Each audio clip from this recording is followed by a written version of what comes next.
बहुत बड़ी खबर लेकिन आ रही है। मिडिल ईस्ट में वॉरशिप की दूसरी खेप को लेकर यह बड़ी खबर है। अमेरिका ने दूसरा मरीन ग्रुप भेज दिया है। यूएसएस बॉक्सर, यूएसएस कॉमस्टॉक बताया जा रहा है इसका नाम जो भेजा गया है। यूएसएस पोर्टलैंड भी खाड़ी की तरफ बढ़ रहा है। बड़ी खबर आपको बता रहा है, अमेरिका ने दूसरा मरीन ग्रुप आप भेज दिया है। यूएसएस बॉक्सर और यूएसएस पोर्टलैंड भी अब खाड़ी की तरफ बढ़ा है। तो इससे पहले ही अब्राहम लिंकन, डब्ल्यू बुश और साथ ही यूएसएस जेराल्ड जो है वो मिडिल ईस्ट में तैनात किया गया था अमेरिका की तरफ से।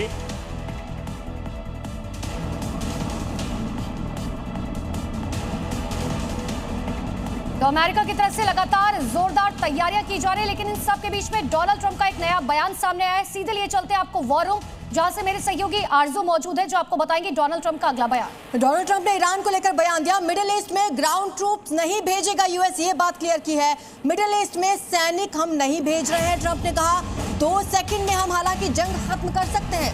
ट्रंप ने यह बड़ा दावा किया है, कहा ईरान दुनिया के लिए एक गंभीर खतरा है, तो अपनी इस बात को दोहराया है। हालांकि ये बात उन्होंने कही कि हम सैनिकों को जमीन पर नहीं उतार रहे हैं।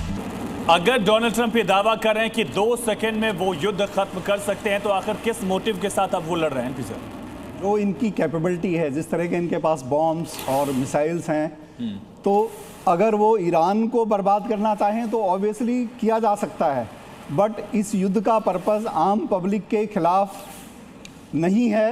ये प्योरली वहाँ का जो रिजीम है, वहाँ के जो स्ट्रेंथ है मिलिट्री, जो IRGC है, उनके अगेंस्ट है। सर लेकिन जब बम गिर रहा है उससे नुकसान हो रहा है, कोलेटरल डैमेज, तो कोलेटरल डैमेज ये थोड़ी देखा गया कि मिलिट्री एस्टेब्लिशमेंट है, पॉलिटिकल लीडर है, उससे आम लोगों को नुकसान तो हो ही रहा है ईरान में। नहीं, बिल्कुल, जब टारगेट फोकस्ड होते हैं तो जो कोलेटरल डैमेज है वो मिनिमाइज किया जाता है। आम पब्लिक का, आम नागरिकों का पूरा ध्यान रखा जाता है पर्टिकुलर इंस्टॉलेशन के ऊपर। अभी तक हमने देखा है कि देखिए 20 दिन 21 दिन की लड़ाई आज पहुंच गई 21वां दिन, और सिर्फ 1500 कैजुअल्टी हुई है, उसमें से ज्यादातर डिफेंस रिलेटेड ही हैं।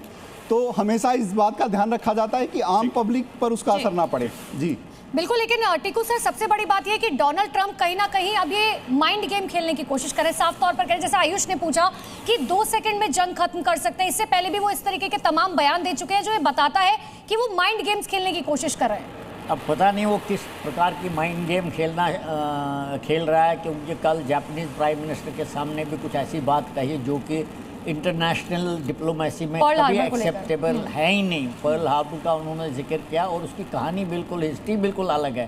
तो ट्रंप क्या कहता क्या नहीं कहता, अभी वो कुछ कहता, 2 मिनट के बाद दूसरा ट्वीट देख रहे हैं, हमें उस पर नहीं जाना चाहिए।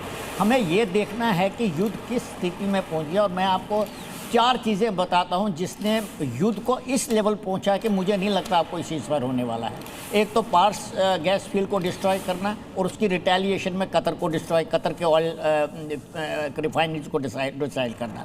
दूसरा, अब उन्होंने कैस्पियन सी में ये बहुत इंपॉर्टेंट पॉइंट है सर, कैस्पियन सी वाले पोर्ट पर अटैक करना और वहां फ्रिगेट को तबाह करना। एक बड़ी खबर है, ट्रंप पर नेतन्याहू ने बड़ा बयान दिया है, हमने अमेरिका को युद्ध में नहीं धकेला। ये नेतन्याहू को सफाई क्यों देनी पड़ी बताएंगे, लेकिन पहले समझिए नेतन्याहू ने कहा क्या है। कहा युद्ध पर पहला फैसला डोनाल्ड ट्रंप का था। और इतना ही नहीं, उन्होंने आगे ये भी कहा कि ट्रंप ने युद्ध शुरू करने का फैसला किया, मैंने किसी को गुमराह नहीं किया।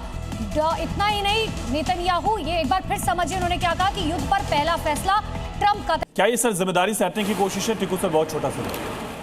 नहीं, मैं नेतानियाहू की बात को मानता हूं, क्योंकि अमेरिका के इंटरेस्ट जो है वेस्ट एशिया में वो इसमें थे कि ईरान के पास न्यूक्लियर हथियार नहीं होना चाहिए, ईरान में एक फ्रेंडली गवर्नमेंट होनी चाहिए, और इस वजह से उनका ये स्ट्रेटेजिक इंटरेस्ट था। और इजराइल का भी तकरीबन यही इंटरेस्ट था। तो मैं नहीं मानता हूँ कि किसी ने किसी को धकेला शुरू में आने के लिए। कई सालों से इनकी स्ट्रेटेजिक रिलेशनशिप आगे बढ़ती जा रही है, खासकर वेस्ट एशिया के लिए। तो मैं नेतन्याहू साहब की बात को से कन्विंस्ड हूँ कि उन्होंने नहीं उनको धकेला ये।